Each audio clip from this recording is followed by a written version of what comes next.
DAO Watch, episode 5. And in this great episode, I got the chance to speak to Lisa Wocken. My goodness, was it a great talk. We talk about DAOs, we talk about leadership, we talk about Lisa's recent contribution to the space, which was a study on token engineering. All in all, absolutely great discussion. I thoroughly enjoyed it, and hopefully you guys enjoy it too. So this is DAO Watch Fireside, episode 5 with Lisa Wocken and myself, Cryptosi. Please do enjoy.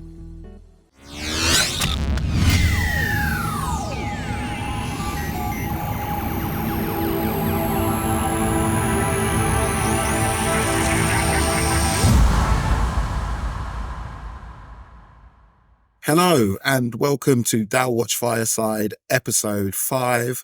I am Cryptosi and I have the pleasure of being joined by Lisa Wocken. Lisa, how are you? I am doing so fantastic. Absolutely thrilled to be here, joining from Minnesota. And it feels like summer, which is rare here. So that's nice. So in our last episode, we spoke with Adam the Thriller Miller, great name. And at the end, I asked him who we should have on the show next. And without even taking a breath or skipping a millisecond, he immediately yelled your name. So you are a expert in leadership. I'll tell you what, I'll let you describe it. What is your background away from crypto? Yeah. Away from crypto, in crypto, basically wherever I go, I'm very obsessed with this notion of how to understand the human experience of things and how to help humans have greater flourishing in whatever it is that they're doing. But very specifically, a lot of my work has been in corporate leadership development, which immediately gives you this impression of how do you distribute that, especially when you consider the Web3 context. How do you decentralize leadership? How do you treat everyone like the leader that they are? Because everybody has the ability to move the work of an organization forward in a more capable and better way for the organization and for themselves. And so that's a lot of my background and a lot of what brought me to now applying it to this more decentralized context. Awesome. So you have a wealth of knowledge on leadership in a corporate sense. How are you finding, actually, before we get onto that, how did you find out about crypto and what led you to crypto and DAOs in particular? Yeah, as with many things in my life, I have my leadership development work to thank for that. At the time, I was working for the largest privately held organization in the United States. We would joke that it's the biggest company you've never heard of.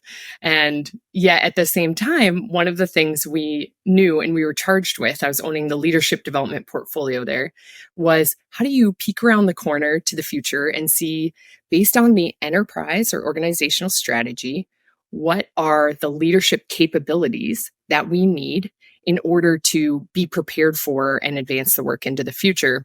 And blockchain technology came up as one of those things for our team to look at and say, based on what's happening out in the world of business and tech, what might we need to consider to skill up humans on? And so I got to learn about blockchain technology back then.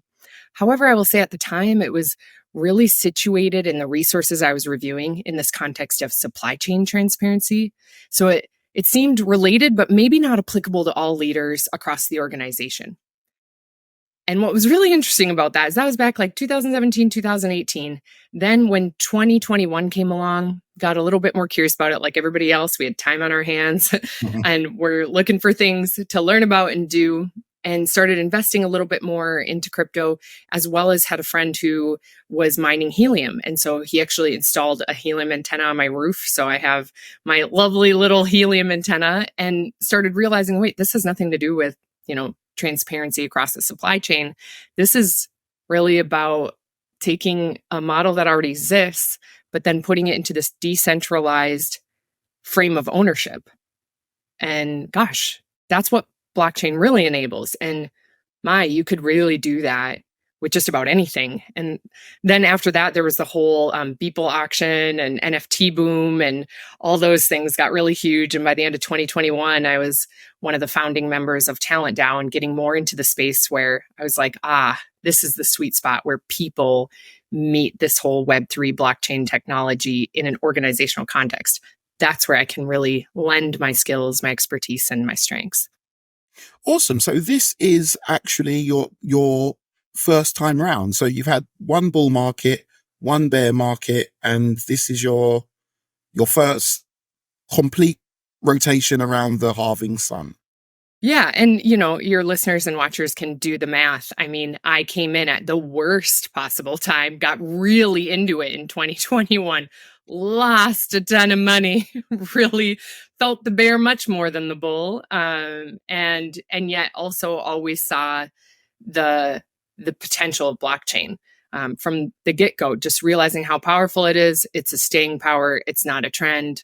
It's something that's revolutionizing the undergirding of the world infrastructure. And there is an inevitability in that was very clear to me throughout the entire bear market as well. But yeah, I'm excited that this is like a more exciting time for me to work and be in the space. Well, first of all, well done for sticking around. A lot of people don't make it through their first bear market. It gets bad and then they leave. What I will say is every bear market hurts a little bit less. So the next time the bear market comes around, you'll probably see other people losing their minds. You might lose your mind a small bit, but not as much as the first time around. So that's one good thing.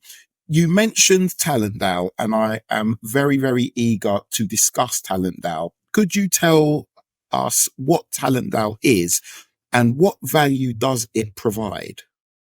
Yes, absolutely. So TalentDAO was, you start going down the rabbit hole and you realize where you might want to play in the space. You're not entirely sure. And yet I feel like I was very fortunate and lucky to basically see this invitation to build a decentralized autonomous organization in community that was focused on advancing social science research on this new phenomenon, this new space of DAOs. And for me, that was my sweet spot because I knew I wanted to learn about these decentralized autonomous organizations, but there's no better way to learn than to do. So the fact that I could be building one while researching them, learning alongside others who are researching them, and then contribute back that research, it just felt like we're doing it for DAOs by DAOs to help all DAOs. And so that was really exciting. But it's basically a community of practice and a group of social scientists, not all PhDs. I have my PhD in organizational leadership. We had a number of people who were quant analysts and could go deep into data analysis. But it also had lots of people who were just passionate about really learning together and asking a lot of the big questions of what are all the implications to the human side of work given this new context. When you do look at the DAOs, one of the problems I've noticed with crypto is that we have people come in and go in, coming and going. And when the new people come, they often work on the new things. Have you considered or even experienced some of the older DAOs, some of the possibly more mature DAOs, or are you, I'm assuming you're in the Ethereum space and those DAOs, are those as far as you've gotten so far, or have you gone to go and find some of the old DAOs with some of the people like me who are a little bit more long in the tooth or jaded by the whole DAO experience? That is such a great question, and I love it for so many reasons. I've talked to a lot of jaded people, and so yeah, I kind of got into the space, and leadership development is my jam. And also I was like, I don't know this space. Who does know this space? And so one of the very first things that I did, first off, was my own sort of review analysis, looking at what is a DAO? How are people defining it? What are the strong sources that people place a lot of credibility in? And that stuff at the time in 2021 was a little bit harder to find. It's more like crypto, Twitter, and networking to get at it.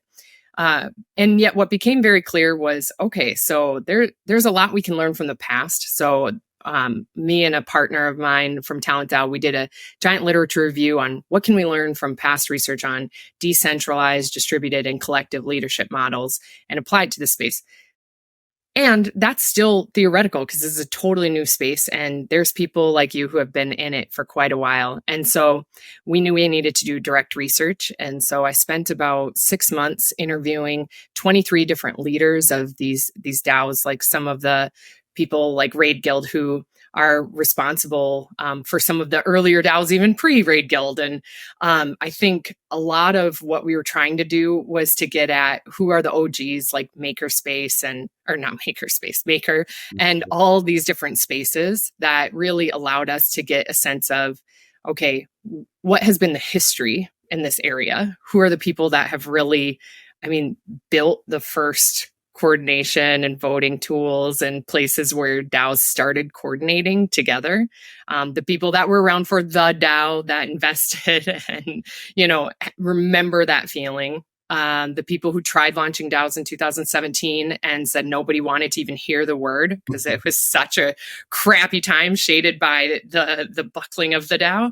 And so, all that to me really was an extremely fortunate education to get early on, to hear people who, quite frankly, at that point already, they were already burnt out and kind of over it at times. And many of them dealt with that dip in engagement by even bouncing out altogether, reemerging under different pseudonyms, creating multiple identities where they didn't have the pressure or the same expectations of who they were in this space.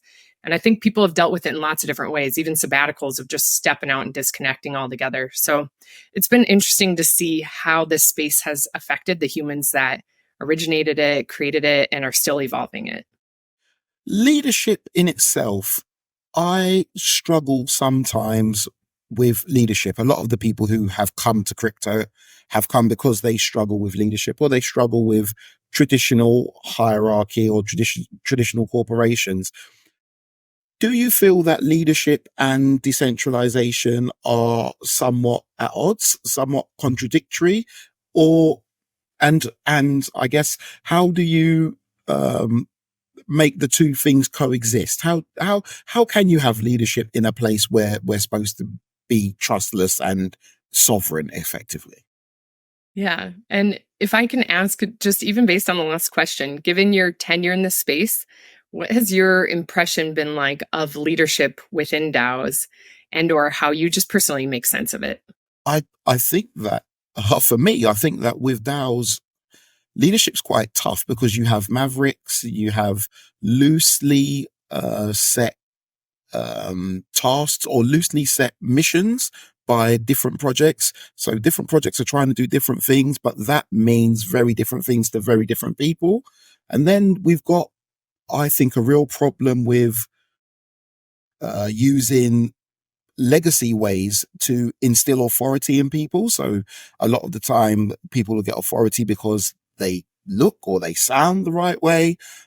So for me, I found it quite a difficult journey, especially working on DAOs for such a long time now and just watching them mature. What frustrates me probably the most is watching new DAOs go through the exact same things that the old DAOs have gone through. It seems like all the DAOs go through the exact same things. And that was one of the reasons why I started this channel, so that maybe we could start to collate some of the thoughts of the thought leaders from various cycles or from various generations, and have a place where people can go and learn about DAOs and apply it to their own DAOs. So for me, it's been, like I said before, it's been quite a tough journey, but obviously it's worthwhile in the long term because this technology isn't going anywhere. So yeah, and it's interesting when you think about leadership in the Web3 context, because it's got this ethos, this like cypherpunk of, a little bit of the down with the man. And so you don't want somebody who's called the leader. The whole point is that the power resides within the people of the community and the mission, not within like a single person at a helm. And I think that's what's problematic in general about leadership, and what I felt even before I knew DAOs or Web3 existed. Like a little bit of leadership theory history is leadership as a study is not that old, less than 100 years of really looking at and studying it scientifically. And when we first did, we had what was called like the great man theory. So you picture like Napoleon charging up a hill with some flag, like it was encapsulated in a person, a hero that was going to come save the day. Which, creates all these enabling and like dependency things that are not good for society. So then you get to stuff where it's like, no, leadership is born, it's some trait that you're born with. It's a genetic thing. And some people have the gift and some don't. That didn't quite feel right either. You start studying things more and you're like, okay, actually it's contingent theory. It's situational theory. It's based on like who you are, who the other people are, what the situation was. Some people step up and do very heroic things in a moment and they'll just say it was right place, right time. And then you kind of get to this newer leadership theory in the early 2000s that's called constitutive theory. And it's all about, there's the place, there's the people, the different abilities, but there's also this context of people's perceptions in that specific time. And that even the same person encountering that same situation with the same people again later might see it differently based on the experiences they've had in between. And so it's this ever evolving phenomenon that has to do a lot with people's perceptions and people's experiences more than a genetic trait or a certain image. And so what's exciting to me is that DAOs move so fast. It's such an evolving pace, and we're kind of collectively making meaning about this working context as we go. And what's clear is that in all organizations, DAOs and traditional, I would say there's a beckoning to have leadership look like those who are willing to and can effectively, consistently redistribute power and authority. And if you're able to do that, you will lead to more effective business outcomes, greater rates of innovation. You will have higher retention.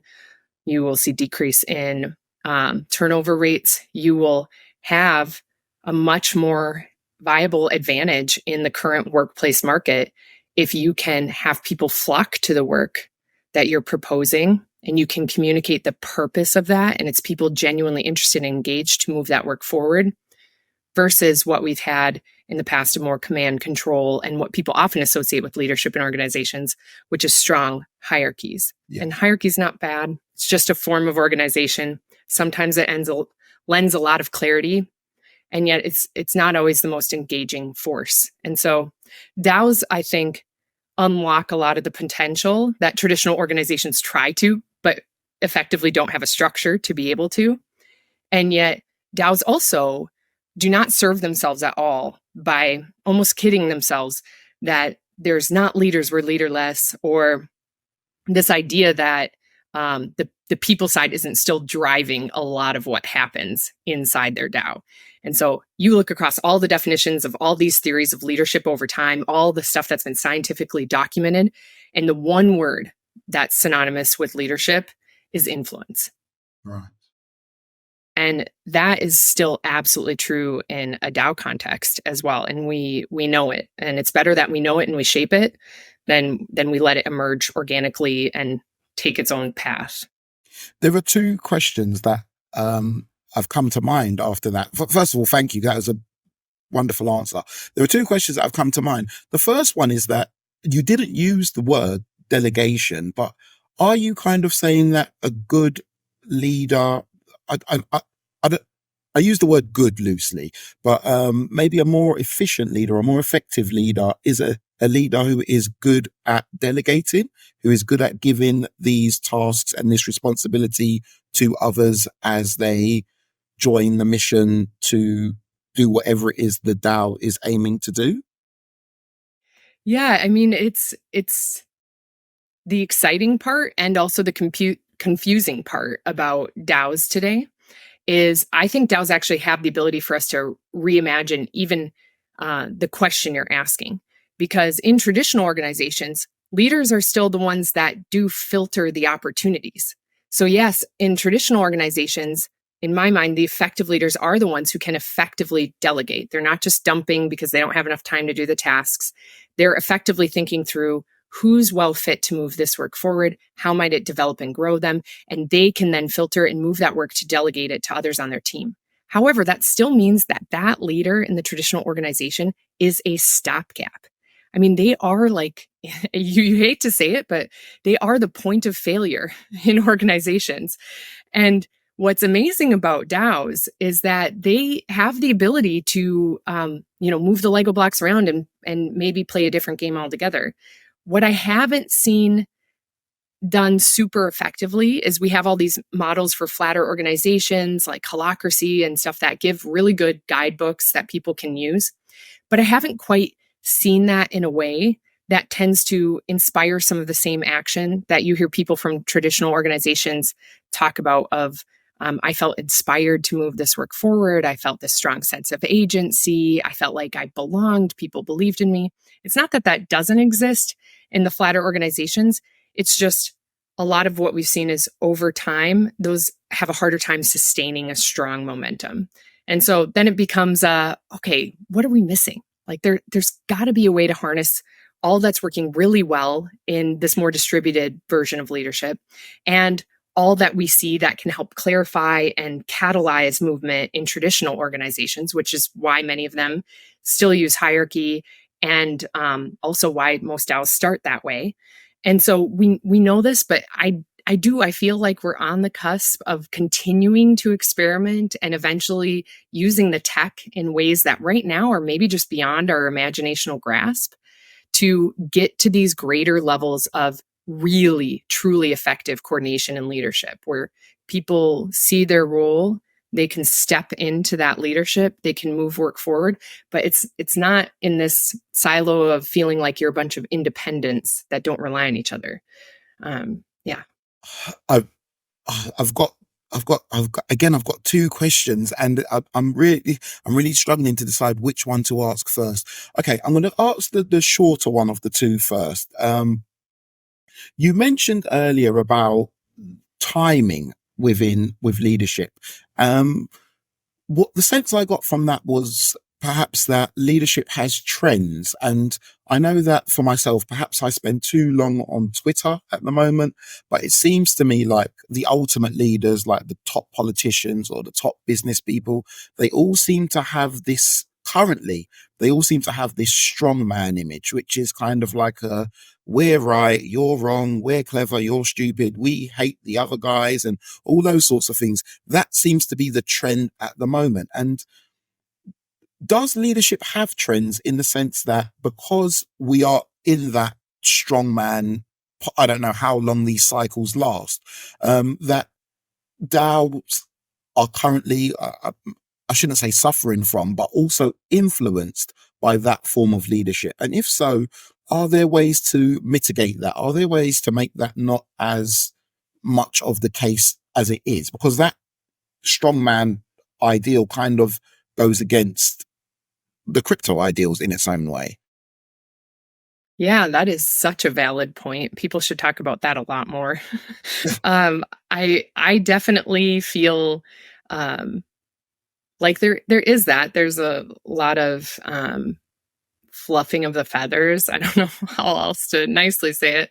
And I do think it goes counter to a lot of what Web3 says it wants. And it's also interesting, though, because I think we need to find different muses or different heroes to maybe make the kings of crypto Twitter. Yeah. Because you still see people rewarding that. And they're rewarding it because they're paying attention to it. And I always tell people you get more of what you pay attention to. And when it comes to how DAOs work, sometimes it can feel like, who's our face? Who's that person that others want to emulate, others want to be like, everybody wants to be a part of that party because that person's there. And I do think that is where leadership plays a role, is it in a weird way allows people to see themselves as being a part of something, of being included, and of people feeling like they belong. And so one of those things is to, I would say like bolster and uplift the people that are doing meaningful work in the space, that are actually the heroes you'd want other people to be following, that you think could be the better poster people for the movement. The other thing about it though is that's an individual choice. Like to me, I'm like, this is living out your values 101. Like, who do you choose to put up on that pedestal? And a lot of people in Web3 and in crypto, they choose a very prototypical, like kind of from the old great man theory person who apparently has even worse manners than probably the great men did of the past. And so it's like, I just know myself. I know who I think is worthy of putting on pedestals, the people that, and honestly, a lot of them don't do a lot of crypto Twitter. They're heads down, they're building, and they believe in the future, and they believe in high quality connection. And so for me, I'm always looking for who are the people's voices that I'd like to amplify, as well as then, there is that reality that this is how people are viewing success because those people are in positions of success. So how they behave starts defining what others feel they need to do. And so how do you free your own mind and your own self from thinking that there is one path to success? And by the way, a lot of those successful people are not people you would trust with your kids or you would want as a friend. And so, like, what's our criteria for who we put on that pedestal? I picked out a gem and I think it will stick with me. You said we get more of what we pay attention to. I think that's a brilliant gem. I'm going to go back to something that I was considering asking before, and I think it's going to take us into another rabbit hole. It was the concept that you was kind of describing of us not being able to formulate the correct questions yet. So I've now lived through 10 years plus of crypto, and we just have completely different tech than we had when I first started. So the questions are very, very much different. It leads me nicely into the next thing I wanted to speak about with you, which was incentives. And I know something that you have been working on, a TE stakeholder study. So I guess if you could explain that to us, and then we could start to discuss what that will bring towards our experiences, our joint experiences and our joint goals. And yeah, could you tell us about the TE stakeholder study, what it is and how it's come about? Yeah. So through my first couple of years in the space of studying leadership in DAOs and what decentralized leadership in this new working context looks like, what's also very clear is that there's a lot of pockets of new emergent fields and professions. To your point, largely aligned to the fact that we've got totally new tech and new things that we're capable of. So how do we make wise choices on how to use that tech and what new jobs could spawn from it? And so about a year ago, I started working. It was actually through one of the leaders that I had interviewed in my Leadership in DAO study. They said, like, hey, we're doing this study. We really want to dig in deep on doing one of the first stakeholder studies in this emergent field of token engineering. And as you know, it's been around for a while. The term itself, token engineering, didn't come about until like 4 or 5 years ago. Trent McGonaghy, who's, part of Ocean, he's supposedly the one who first said it. He participated in our study along with people who invented the bonding curve, along with a lot of the OGs in the space that have really formulated what is token engineering and tokenomics, crypto economics, all these different phrases, but really starting to get it to this point of maturity of, hey, we've had a number of things like Luna and FTX happen, and we know how important it can be to go slow to go fast in the space of designing token-based systems.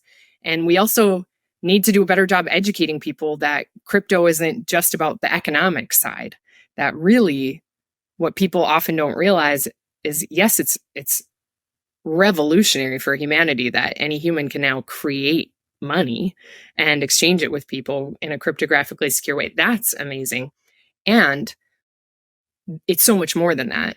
When you couple that with blockchain, that we really can create these token-based systems that can do so many things. more than just what many of our participants shared was almost a narrowing, which they wanted it to be more expansive throughout time, but almost a narrowing of DeFi copy paste efforts. And so I think one of the biggest things for me is connecting this with leadership was hearing from these 41 different token engineers in the space of their experiences and how the field's evolving and changing, is that these token-based systems are complex. They afford people totally new opportunities, totally new ways of designing and thinking about systems. And especially when you couple that with different things like real-world assets, it's like a Pandora's box of opportunities and experiments waiting to happen. And yet we continue to look at, okay, what's happened, and then almost forking off that versus really taking like the strong left turn.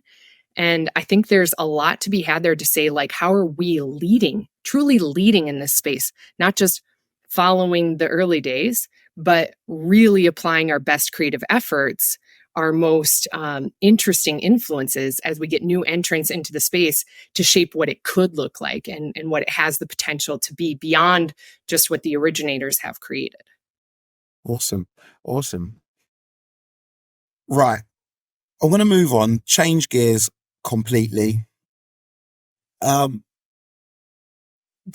are often praised for their potential to revolutionize, change and do things that traditional models couldn't, as you said. In your opinion, what would be the key advantages of DAOs over legacy corporations? And what are the biggest challenges that you see that DAOs have?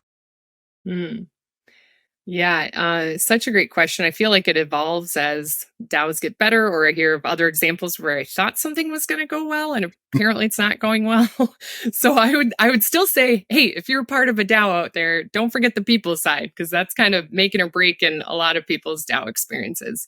And yet for me, I think, when I was interviewing one of the leaders, they put it really well. They said, nation states and governments, and like they've had time to try to solve some of the world's greatest challenges, whether it's like climate change, poverty, homelessness, and just have been wildly ineffective at it. And what DAOs pose is the greatest potential already existing infrastructure to be able to coordinate a global coordination layer.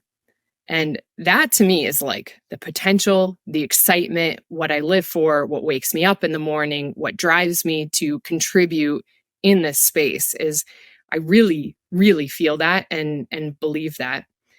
And so I think where it doesn't lend as well is sometimes in smaller pockets or spaces where people are like, I'm going to make a DAO because I believe in the principles of DAOs, but I really kind of want to run it just like a basic startup, and I still want to maintain all control, and it's my creative property and my IP, and I don't want to let go of that. It's like, well, then don't call it a DAO. Like it's okay. It's okay to be a startup. Like that's not a bad thing to be a small business. The ecosystem's big enough. And so what I think DAOs really have a strong advantage on are like crowdfunded cures is an example that I often go to, because if you look in the medical field, there's people who are ailing from diseases that large pharmaceutical companies won't put their resources toward and won't focus on addressing. But of course, the people that are ailing from those diseases or loved ones of those people are working vehemently to try to research, to try to find solutions for it. And so DAOs can be an incredible way to bring communities together with deep meaning and deep purpose to do things that other people might otherwise ignore. And so that to me is a strong use case for why people might get together and create a DAO versus a different form of organization. And that's probably what I see as the biggest advantages. I'd be curious what you think and what you've seen over your time. For me, I think the biggest advantage is probably the fluidity that you have with people being able to come and leave and not have a person who is a gatekeeper for them. They can, the whole community ends up being the gatekeeper effectively. I think that's probably the biggest strength. But I think it's also quite a big weakness as well. So I think it's quite a difficult one because as well as being able to come and go, there's no one often within DAOs who is in charge of the social element, who is in charge of human resources, who is in charge of retaining that talent.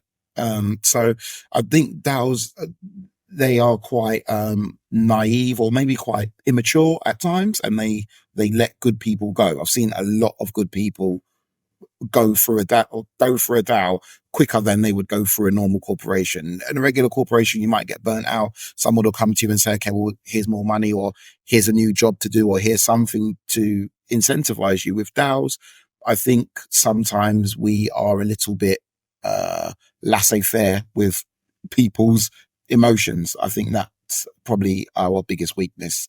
I did want to ask you did mention that DAO cures, so you can't actually say that one now, but which DAO do you feel is the most impressive to you? Which DAO do you look at and say, gosh, that DAO really has got their stuff together, they really are coordinating very well? I will tell you, I asked this question when I was interviewing people, because I look around and I still see what I think is a very natural course of evolution for DAOs, of being places of high experimentation and also high dysfunction. I don't see any DAO that I think like they've figured it out. They've really got it made. Even a lot of the early DAOs like Mega Gamma Delta that came onto the scene really well. They, like many other DAOs, have to say and start asking themselves questions in this past bear market of how do we retain talent? How do we pass the torch to new leadership? How do we consider new models to get people engaged, keep them engaged, to what you were saying about the weakness? So even places that I might have held up a couple of years ago to say, like, this is a great place. It's not that they're not great anymore. It's that the environmental context has changed, and DAOs show us that there's not a lot of staying power. And when I interviewed people and asked them, what's the best DAO? Like, what's the most successful DAO? People would say Maker. And they'd say it like that because I would say, like, and what makes them a great DAO? And their response was always, well, it's been around the longest. But I don't know if we should use survival as a mechanism or a measure of success. Right. So that was going to be my next question, because if somebody asked me that question, I would say probably Dash, which is even older than MakerDAO. But we did have this rude awakening. I was a part of a project called PIVX. We went from a few 100,000 market cap to 750 million.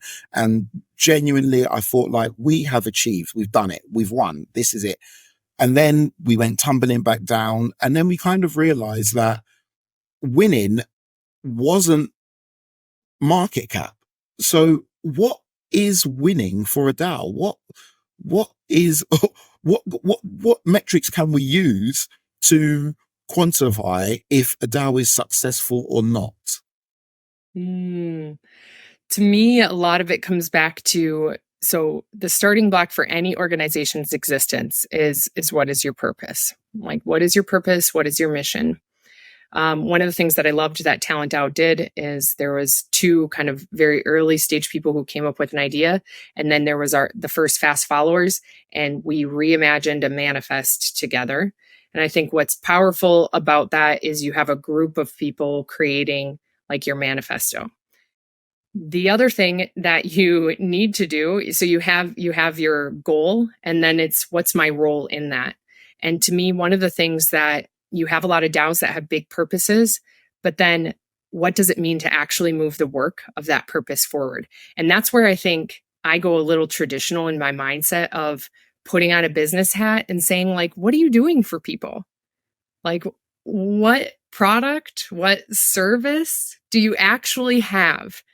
And if it's just vibes, like that's great, but that's called like a club. It's a community group. It's not an organization. And so to me, organizations are all about like, what's the goal? What's my role? And in there, you want to be able to have clarity in both of those. And then you want to be hopefully a part of something that's making some waves, making some change, shaping the world. And I feel like a lot of people in this space believe that the whole space is doing that. And if you individually look at the DAOs you participate in or are leading, I feel like we sometimes need to have that reality check with ourselves of, are we chasing after the meaningful work, or are we just doing grant rounds and trying to get funding and trying to, like you said, see number go up? Like there's certain things that we spend a lot of time on that it's like, but what is that really contributing? What is that really doing? And how do we make sure this isn't just some self-gratifying process where we reinforce our own existence? And so to me, I go a little bit more traditional business on that one. I feel massively vindicated. I'll share a small anecdote. There were two projects. One was called Dash, one was called PIVX, and they were both privacy projects, or privacy, I guess you'd say in America.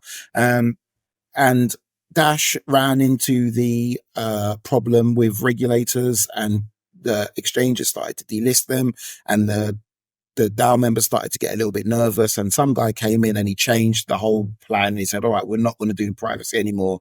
Now we're going to focus on being digital cash. The guys at PIVX then started PIVX after. And one of the first things which I was key in doing was actually getting together with a group of guys and putting together, well, people, guys and girls, putting together a manifesto. That was one of the first things we done. And even now, to this day, when I see that PIVX is still trying to create privacy, well, not trying to, they are creating privacy tools. I'm like, okay, for me, that kind of feels like success. So I guess just surviving is not quite enough. The added part which you've added, which makes me feel better about myself, is that not only are you surviving, but you're also doing the thing that you came to do, as opposed to just being there for good vibes and everybody be happy. Mm-hmm. Okay. Well said. I wanted to speak to you. This is a really good question, actually. So whilst I was doing my research, I watched a video of you on a panel at ETH Milan. I think it was maybe about a year ago, something like that. It was recent anyway. And you did say about the typical journey of somebody joining a DAO. And I thought it was just brilliant. So could you share that viewpoint that you shared with the people at ETH Milan of what is the typical journey of somebody who is joining a DAO? What are the good sides? What are the bad sides of that journey? Yeah, and this is one of the gems of the leadership in DAOs research and interviews, because the more I started to talk to people, the more their origin stories followed a very similar pattern. And it tracks with a lot of the stuff that I know in organizational psychology when people onboard to new workplaces. And yet there was definitely some nuanced, different sides of it when it came to DAOs. And first off, everybody knows kind of their entry point. Like the fact that even the question you asked me at the beginning of this interview, people have like a true starting point into the space, and they remember the people who helped them. They remember the places they were, some of the very first things they did, the first times they were afraid that they lost a bunch of money and held their breath for a couple minutes. Yeah. People remember those moments. And often they talk about it as going down the rabbit hole. So people enter into the space and then they learn about the rabbit hole, or they go down the rabbit hole, learn about all these different things, and their excitement, it inevitably goes up. They start having almost that watershed moment that I did, like, whoa, this is totally different. This isn't just supply chain. This isn't just this. You could apply this to anything. And it's almost like the mind explodes and you start getting really excited to like, oh my gosh, almost like you got let in on a secret that now is like, what do I do with all this incredible information that now I'm privy to? And you get so excited, you start doing things. Most people don't just wade into the water. They like whoosh, they go into it. And then what happens is they get excited by all the possibilities, and that's at the peak. Like they really see the potential. But inevitably, once they start getting into things, like I was of the era where you join 30 DAOs. You didn't join one DAO. You didn't join a couple. You joined 30 DAOs. And you followed all the people and all that. And there was like a list of them, that circulated. These are the people to follow and stuff. And so, but then what happens is you start experiencing limitations. And that's really where the dip starts to set in. And the limitations are very real and very twofold. So there's getting into DAOs where you're like, this is the new form. At least for me, I was thinking this is a new form of organization. I'm really working in the future. And what you start realizing is like, wait, you guys don't like know anybody's email. How can we like tell people about stuff? Like you just start realizing how ineffective some of these practices are, how they're not sized right for how people intuitively navigate internet. They're not necessarily harnessing the potential that they have. They're not maybe paying well, like oftentimes some people would talk about the inequities that happen, that a lot of the people in the space, like they can't just not work for 3 months and dink around to explore and then take on some bounties and hope it turns into paid work. Like they need to be able to leave the traditional work for stable work, and DAOs couldn't really offer that at the time. And so what happened is you start realizing those limitations. That's one fold. The other side of it was your own personal limitations of, when I worked at that one company, I would be working in a desk. Sure, it was in Cubicleville, but the lights would go out and I'd say like, okay, I got to get out of here. They're going to lock up. I have to go home. Or you'd have that one person who really cared about you that would say, hey, I see you're online. Go to bed. And hopefully you still have that person in the DAO space. But even if you have that person who says that to you, you're like, okay, I will, but I just got to log on to my 3 other DAOs and do some things first. And so there's an endless ability to burn out in DAOs. And it was one of the big key challenges that came up with nearly all the leaders that I spoke with, of how easy it is to slide into burnout. And there's not a lot of guardrails or barriers to stop you from doing it. And because of the possibilities and excitement, it almost becomes this inevitable crash. And so there's the personal limitations of just sleep and well-being, the organizational limitations of, I thought we could be farther with the tech than we are. And then what happens is you find yourself in this dip, and that dip can be one of disillusionment, where now you're kind of over it, or doubt, like, is this space really going to be successful? Like, is AI just going to usurp this whole movement and we're going to go somewhere else? That those things become very real for people. A lot of people talked about depression. A lot of people talked about total burnout. A lot of people talked about personal issues. A lot of people talked about this dip as like a very unhappy time where they, as I mentioned earlier, like needed to pull back, disconnect. And what then they kept talking about as they told their origin stories was the upswing. And this is, of course, the very hopeful part, which is that what they learned through that dip is that, one, if they would have simply made sure that they were more selective and anchored in purpose, maybe their dip wouldn't have been as low. If they were just a little bit more selective, because that's what got them out of it was, and maybe you need to go through the madness to be able to discern later. But it's this idea that people started really stepping back and saying, okay, I have all these people pinging me, but who do I really want to affiliate with? Who do I really want to collaborate with and make stuff with in this space? And what do I think is really worth advancing? I can do all these things, but what do I really believe in? And so that greater selection of belief, of purpose, and of network, that's really what allowed people to do work that they would attest is much more aligned to how they work in the space now, with better boundaries, a better life, still believing in the whole movement. It would be interesting to see how much of that actually ties in with the bull market and the bear market. Because for me, I'm quite sure if I see green, I feel better that day. If I see red, I generally feel worse. So that would be interesting to see how much of that actually ties in with bull and bear market, how much of it is people burning out. I haven't really found much burnout myself, but I guess because I didn't spend as much time in the corporate world, I had to regulate myself anyway. So I think maybe for a lot of entrepreneurs who have come into crypto, they know how to regulate them. They know how to switch off. It's not easy. It's 9 o'clock at night now and I'm working, but it's not, you have your own ways to cope. I did want to ask you though, do you think, I know it's going to be different for every person, but what do you think is a good amount of DAOs to be involved in? Let's say for you personally, how many DAOs would you be involved in before you said to yourself, okay, maybe I'm spreading myself a little bit thin? Yeah, so what's interesting is there's a lot of research done on just life in general about how many roles can you effectively take on. And depending on what studies you look at, it can be like 4 to 5 or 2 to 3. And that's probably surprising to a lot of people. It might seem pretty small. When you say roles, sorry to cut you, when you say roles, what do you mean? Like father, brother, charitable. Maybe I'm working at a charity. Maybe I've got a job.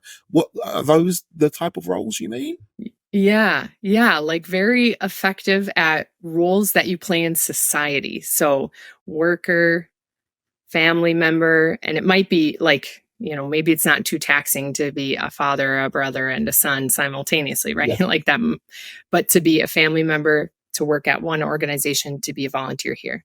That usually once you get beyond that 3, you start diluting some of your efforts. And so what's interesting about that is we live in an era of the phrase multi-potentialite, where it's people who are really good at lots of different things. And we know that people usually have anywhere between, depending on the study again, like 6 to 10 different careers across their lifetime, not jobs, not roles, but like full-on careers in different spaces. So we know that we're ever evolving and we're going to do lots of different things.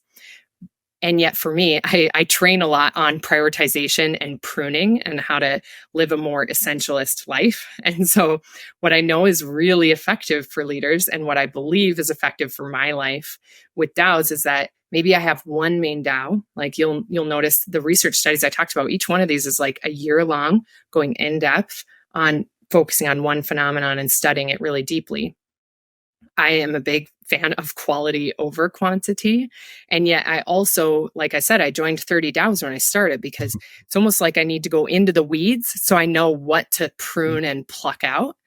And so that's how I learn best. That's how I navigated into the space. And now I'm with doing this study with Token Engineering Commons and wrapped up this token engineering stakeholder study. And then I also have Bolster Leadership, which is where I do my leadership development through that does Web3, Web2. So those are my 2 professional roles. And of course, I, have NFT projects and places I'm supporting, but I'm not taking on any role of leadership where I'm responsible for advancing the work beyond one. Because I also have then one where I straddle the spaces and then I'm a family member. So to me, that feels zen, where I can deliver the quality and integrity that I value so much. And yet there's also a role called like it's weavers or something where they really boundary spanning as like an actual leadership capability where you go across all sorts of different things and lots of things. And so I think that's a way to go deep where you're also involved in a ton, is you're actually going deep on connecting across. And so I think there's lots of ways to slice and dice it depending on the person. So if somebody's got maybe not as in-depth a role, the thing with you is if you're going to join a DAO, you're going to really dig into it. Is there a world or is there a situation where a person's maybe just like a marketing person and then they can join a lot of different DAOs and treat it like they've got their own marketing company, but they do this role for various different clients and those clients happen to be DAOs? There's a world where that happens. So I guess it's the understanding also how much energy, effort, and of your own, I guess, soul you're having to pour into this particular DAO. So, okay. Looking ahead, what sorts of, I guess we kind of touched on it before. What sorts of changes do you see coming down the pipeline for DAOs within the next, 18 months, 2 years and onwards? How do you feel DAOs will mature in the future? I would like to see DAOs get even crunchier with the tech. And I think that'll happen naturally when the tech becomes, in a lot of ways, more invisible and better user interfaces.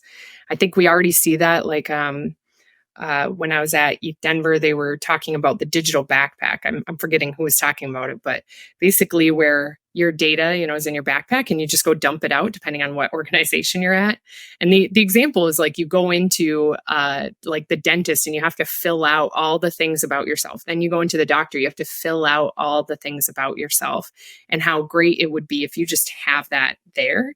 And so for me, I love the idea of DAOs being an enabler of that, where you can, as you were saying, like contribute to all these different DAOs and, I do actually contribute to a lot of different DAOs with bolster leadership but where I'm deep is on the leadership development. So like that's almost what I'm attached to across lots of different DAOs. And so I get super excited thinking that DAOs start to become this place where we have the technological capability to have our contributions, like this whole, what I say is like the brand of leadership that's needed in DAOs is the mojo over ego. And it's like so much easier in DAOs than it is in traditional organizations, I think, to really lead in that way, to like know yourself, know your strengths, come boldly with your asks and offers.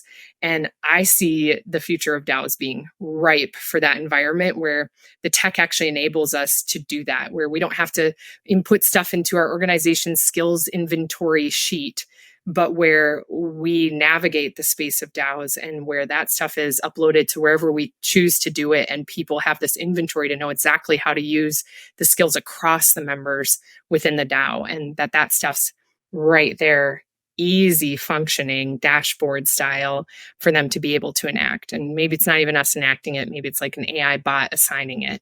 And so I get excited about the integrations of all these emergent technologies. Your background's not actually in technology, so you're not like a deep tech person.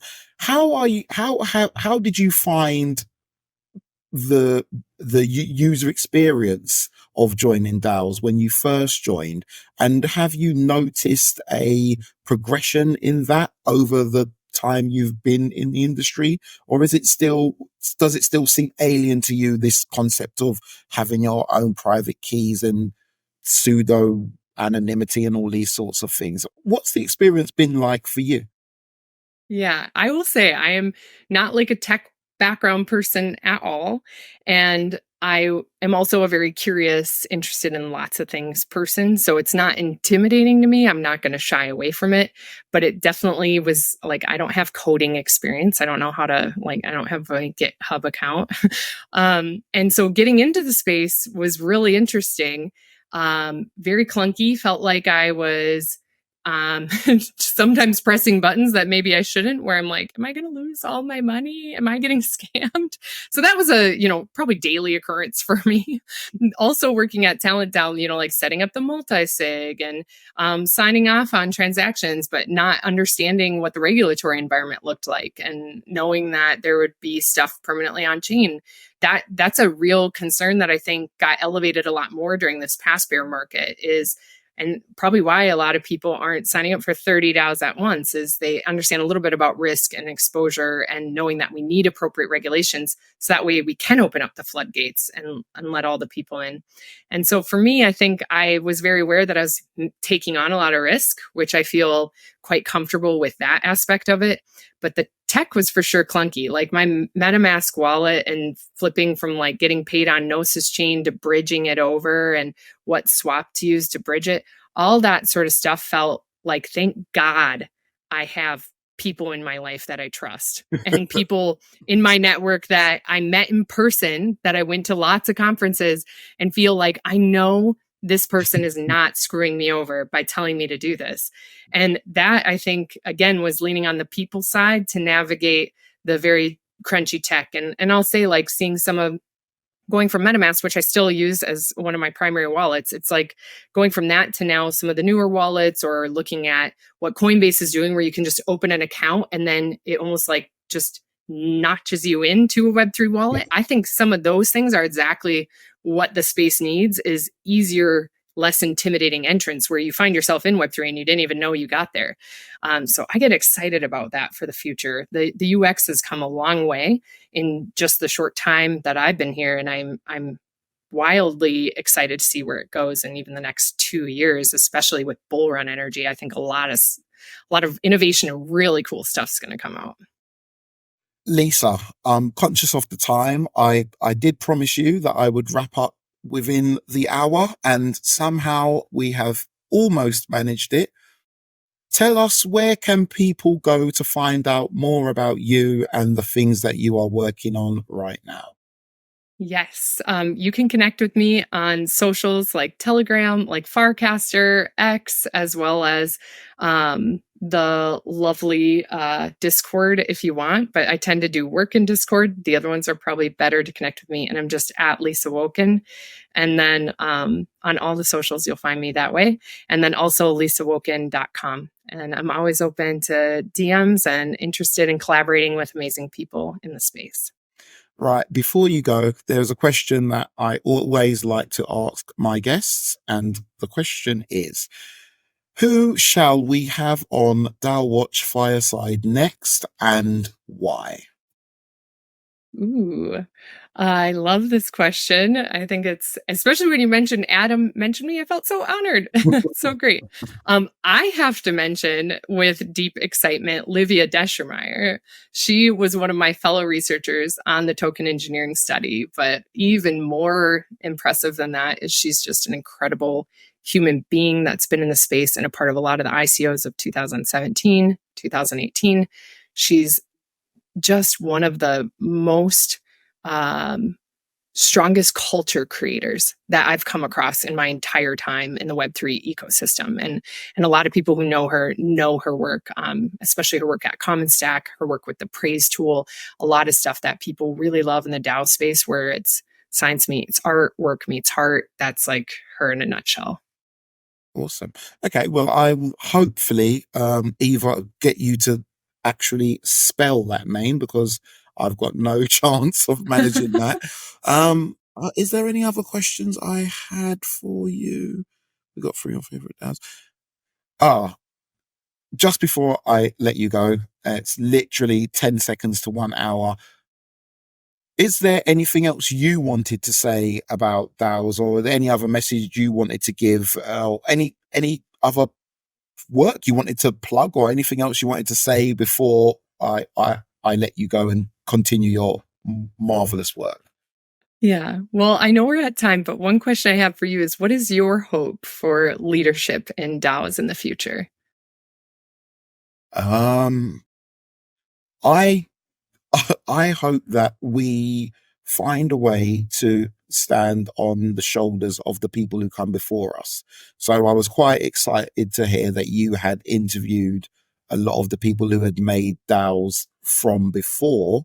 And I hope that we get new people that come on when the paradigm is probably not EVM DAOs, whatever it moves on to next. And those people actually come back to EVM DAOs, because I know there's not much crossover between the actual on-chain level 1 DAOs where they're not using a token to the EVM. I know there's almost a hard gap in between the two sets of people. So I'm hoping that we find a way to better transition, to keep the experiences that we've had in every generation of technology and use them on the next one. That's kind of what I hope, so that we can really have some mature DAOs. I think of DAOs as being like people. So the oldest DAO is maybe not even 10 years old yet. And I have an under 10-year-old in the house, and he's not capable of doing things that are going to change the world yet. So I'm hoping that within 10 years time, or in another 10 years time, we could hopefully have some DAOs that really shake up the world. Yeah, because that was the reason why I got into crypto, and a lot of people got into crypto at the time when I did. It was all very, let's change the world. Economic crash has just happened, 2008, and now we've got this new money. We can change it. We can destroy the bankers and And now we've got like, please, ETF man, come and pump my bags for me. So it's kind of a lot different now. So I'm hoping that maybe we get to keep this energy that we've got and continue to build. So that's the reason why I do go for a specific type of guest on this particular show, so that I can learn. I generally get to learn from all of the people I have on. So thank you for coming and sharing all of your knowledge here. I'm hoping to have you back on again. I like to get people back maybe a year or so after, so that we know what's happened. And so for me, that's what I hope from DAOs. I just hope that we find a way to make the old work influence the new work. That's my answer. I love that. I love that. And yeah, to me, it's the human side that's making or breaking the space. And that's why I feel so committed to researching it, training about it, educating on it. and publishing about it, is this whole idea that like there's a lot for us to learn from what's already happened, because it might just be a 10-year-old, but it's lived a lot of life too. And so yeah, so it's like, how do we, it's already showing a lot of its colors, so how do we learn from that and help it grow up? So I just wanted to your publication that you're putting out, the token engineering study, the Stakeholder study, where can people go to find that? That will be a public document. Yes. Once it's finished. Where can people go to read it? Yeah, and it just recently got published. And so you can go to testakeholderstudy.com, and we can put that in like show notes for people, but testakeholderstudy.com. Nice. Okay, so it's already been published. So it's already completed, it's done, and it's did it 88 pages long. It's a beast. How many? It's 88 pages long. It's a beast. So yeah, like right now we have a Gitcoin grant round, so we can hopefully get money to condense it down into social shareables, do some dialogues around it. So yeah, the most important thing to us, again, is to do depth and quality. Like, we know people don't want to read 88 pages of something at all today. Apparently people's attention spans are too short. And what we know is exactly what you were saying, is there are some wicked awesome stories from some brilliant people that have done a ton of work. And instead we're forking and copy pasting off of stuff at surface level seems like the best things, but it was the best for that time, that context, and we're not asking enough questions. So I get so excited to help people slow down, to keep moving fast, to pause, to reflect, to think about their own human experience, as well as what's possible here, and to lean into the potential, because there is no more exciting place to be working and contributing, in my mind, in the world right now than DAOs and Web3. And so I'm excited. I'm thrilled that you gave me this platform, and just loved talking with you. So thank you for all of your insightful questions. You know what? I'm sorry, I can't let you go yet. There's two more things. Oh no, my mind's gone blank.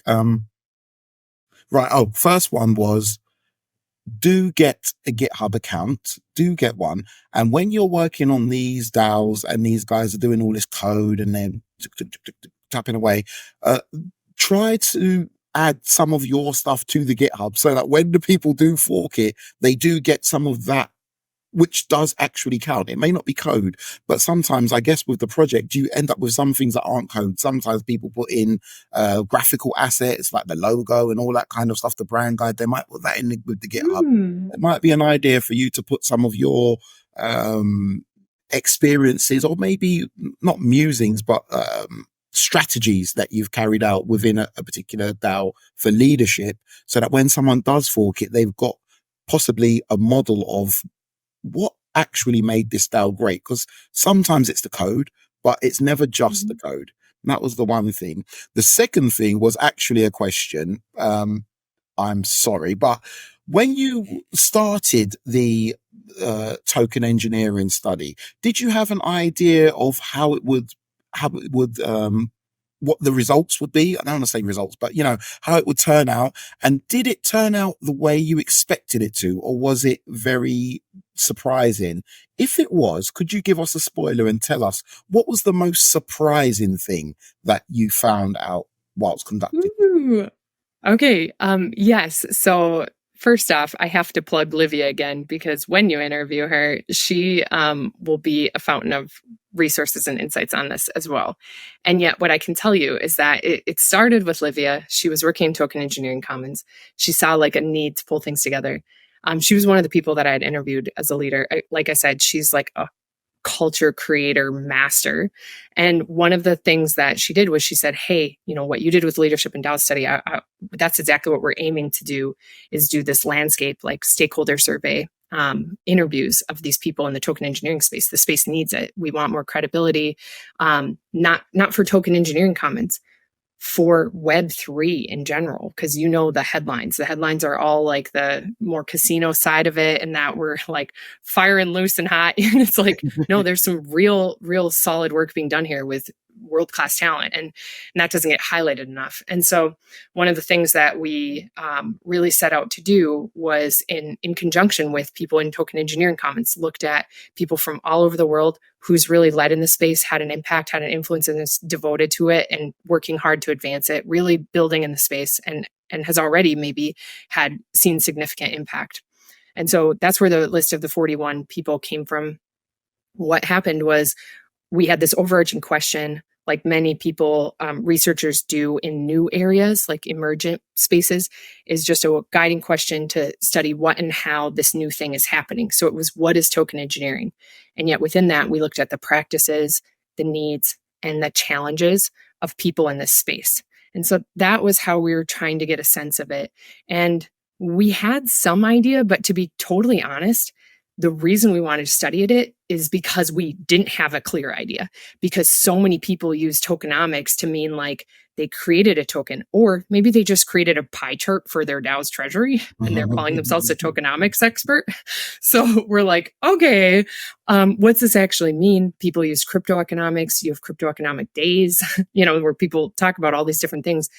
And then, but is it only economic? Like, is that how we're thinking about tokens? Is it only in an economic frame? That can't be.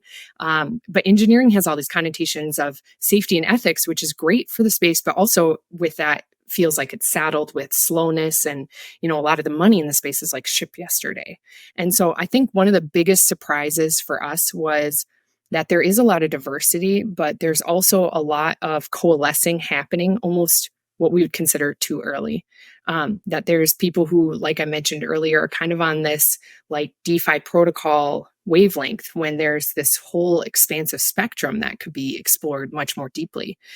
So that was probably one of the big insights that I know I touched on earlier, but that's what got me super excited, was seeing that these people are already using AI, that AI is really well positioned to actually work in complex token-based systems, and that there's a really bright future for AI, not just to be a gift to token engineering, but really token engineering and the concept of provenance to be a gift to the credibility of AI output. So those are just some teasers I'd give you for next time. Awesome. Right, Lisa, I will now actually let you go. Thank you very, very much for coming and sharing some amazing insights. I'm going to watch this one back again, probably multiple times, just to get to grips with all the things that you've just said. They can't all sink in one time around, so I'm going to have to watch them again. Thank you for giving up your time. Thank you for working in the space. Thank you for bringing all your expertise. It's very, very much appreciated. The world needs it, so thank you very much. And I must say, everybody, like, subscribe, all of that other stuff, blah blah blah blah blah. Who cares? Thank you very much, Lisa. Before, I'll allow you to say whatever you would like to say as we sign off. Yeah, I just want to say thank you to you. You're a phenomenal human being. I love that you're in this space. I love the voices you're choosing to elevate. I think that this is amazing that you offer this, and you're helping people really stand on the shoulders of the giants. So thank you very much. And that's what I want to close with, is gratitude.